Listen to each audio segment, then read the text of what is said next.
Danışır Mahaçqala, axşamınız xeyir olsun, hörmətli dinləyicilər. Dağıstan Radiosu ilə Azərbaycan dilində verilişə başlayırıq. Mikrofon qarşısında jurnalist Zöhrə Musayeva, rejissor pult arxasında Mina xanım Mamayeva. 1-ci Pyotrun qazması muzey kompleksi, döyüş şöhrəti muzeyi, eləcə də 15 nömrəli Orta Ümum Təhsil Məktəbinin yeni binası. Bütün bunlar Dərbəndin 2000 illiyinin bayram edilməsinə hazırlıq çərçivəsində təmir bərpa olunmuş obyektlərdir. Rusiya hökuməti sədrinin müavini Aleksandr Xlaponin, Şimali Qafqaz Federal Dairəsində ölkə prezidentinin səlahiyyətli nümayəndəsi Sergey Məlikov, Rusiyanın Şimali Qafqaz İşləri üzrə nazirinin müavini Adis Baysultanov, Respublika rəhbəri Ramazan Abdullatipov, digər məsul nümayəndələr qeyd olunan obyektlərə baş çəkdikdən sonra Aleksandr Xlaponin vurğulayıb ki, yubiley tədbirləri Dağıstanın inkişafına təkan vurmaqla yanaşı, perspektivdə Şimali Qafqazın investisiya və turizm potensialından istifadəyə geniş imkanlar açır.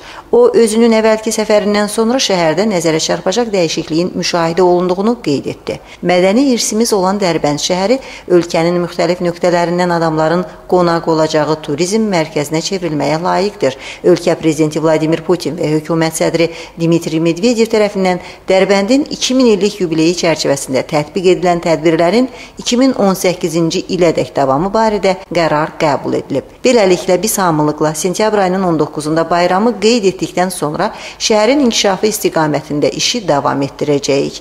İnvestisiya cəlbi, turizm potensialının artımı başlıca məqsəddir. Bayramla biz Dərbəndin gələcək inkişafına təkan vurmuş olacağıq deyə Aleksandr Xlaponin vurğulayıb. Qonaqlar Dərbənddə şəhərin 2000 illiyinə hazırlıq çərçivəsində aparılan təmir bərpa işlərinə yüksək qiymət verib.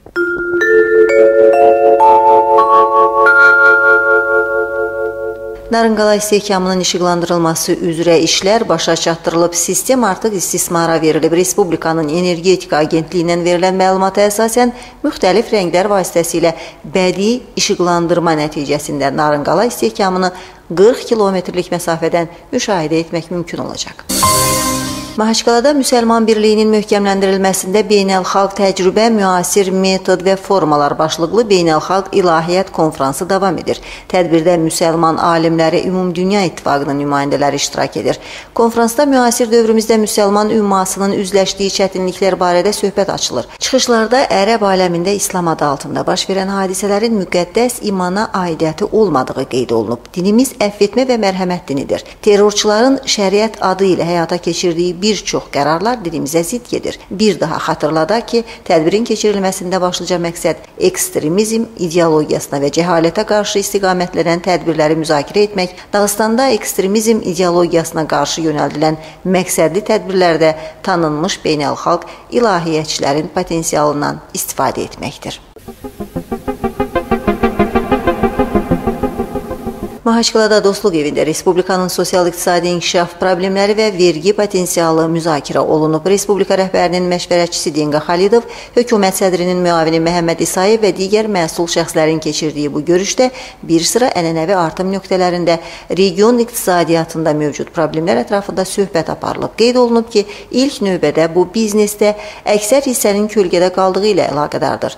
Mütəxəssislər bunu bir neçə səbəblə, o cümlədən fərdi işin inkişafı üçün aşağı faizli kredit əldə etmək imkanının məhdudluğu ilə əlaqələndirir.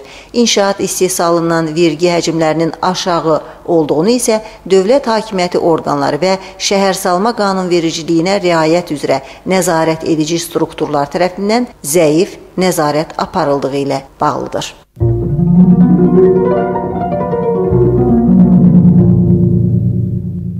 Sentyabr ayının 4-də Buynaqsıda çox mənzilli yaşayış evində törədilmiş terror aktının və Dağıstanda beynəlxalq quldur formalaşmalarının darmadağın edilməsinin üzərindən 16 il keçir. O zaman Buynaqsıda partlayış nəticəsində 64 nəfər həlak oldu.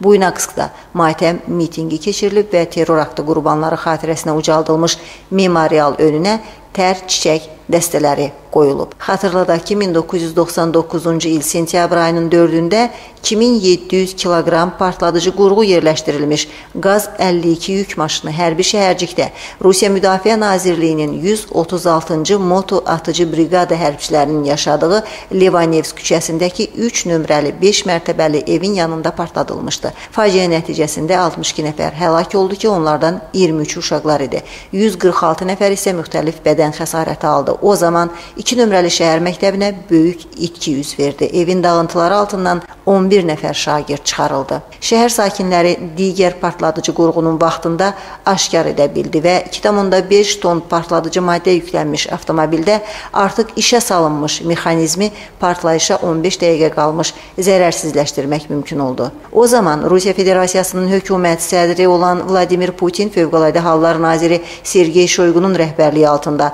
təcili olaraq respublikaya komissiya göndərdi ki, tezliklə dağıntıların ləğvinə nail olundu.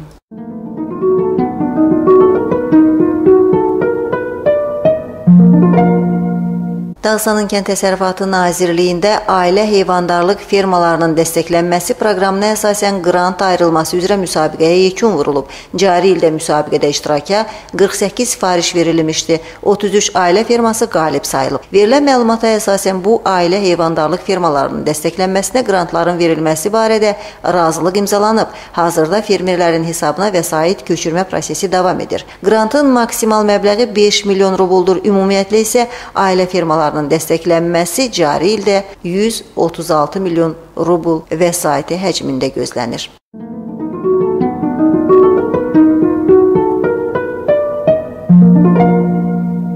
Qafqaz xalqlarının mədəniyyət və idman festivalının final mərhələsinə sentyabr ayının 26-sında start veriləcək. Geniş miqyaslı tədbirin keçiriləcəyi Trud stadionunda vəziyyətlə tanışlıq üçün Şimali Qafqaz Federal Dairəsinin bütün regionlarından, eləcə də Rusiya İdman Nazirliyindən nümayəndələr təşrif buyurub. Qonaqlar idman tədbirinin keçirilməsi ilə bağlı müxtəlif məqamları müzakirə etmişlər. İştirakçıların və tamaşaçıların təhlükəsizliyinin təmini məsələsi əsas diqqət mərkəzində durub. Siz xəbərlər buraxılışını dinlədiniz.